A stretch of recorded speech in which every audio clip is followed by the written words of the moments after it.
And they don't truly wait for God's answer. And if God doesn't do something immediately, they'll go to try to fix what they just prayed for. And so, therefore, you know, they'll do something, they'll say something instead of leaving it at that altar and saying, God, now there's some things, some prayer requests that, you know, we'll ask God to do for us. God, get us a job, help us to get employment, help us to do this. And the reality is, we're not willing to get out there. And God's not going to just drop a job in your lap. Okay? Yeah, He will, but it's going to take you being responsible, going out there, looking, preparing, being ready for it. Okay? And so therefore, the things that people are going, man, I'm broke, I'm about to lose my house. Have you applied anywhere? No, I've just been praying.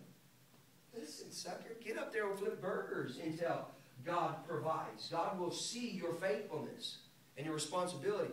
But the ones that are going, okay, God, I'm not moving until you move. I need you to break through. I need these miracles. I need these signs.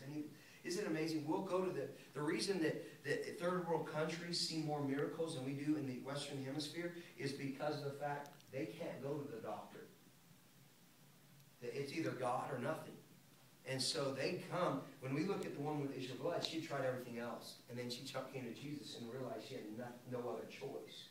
And so therefore, we're like, God, would you heal us? And if not, we'll go see Dr. Brian.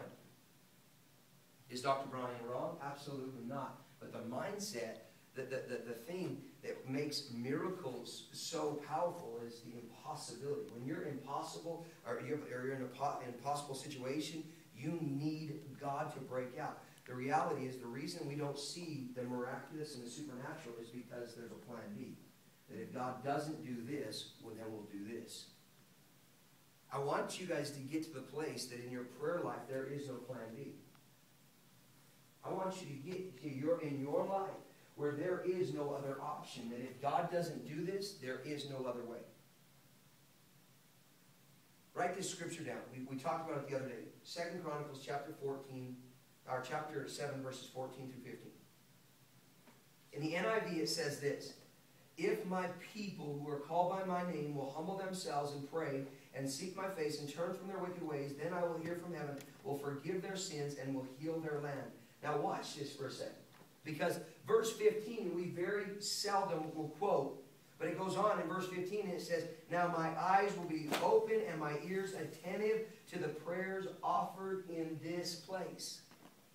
What he's basically saying is, listen, God's speaking, he's saying, if my people who are called by my name will humble themselves, pray, seek my face, and turn from their wicked ways, I'm not only going to hear them from heaven, I'm not only going to heal their land and forgive them their sins, but also my ears will be attentive and my eyes will be open towards every prayer that is prayed in this place.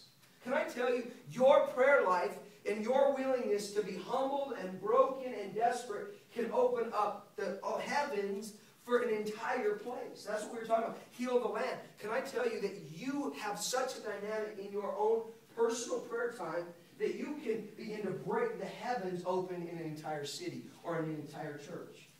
And all of a sudden they're like, have you ever felt, and maybe you've heard these terms, but you felt like you went into a place and you just felt God so strong. It just felt like no matter what you asked for, it was going to happen. You ever had those seasons? Those are called open heaven seasons. Okay, that's open heavens. It's just like the floor of heaven is gone, and whatever you ask is just going to fall on you.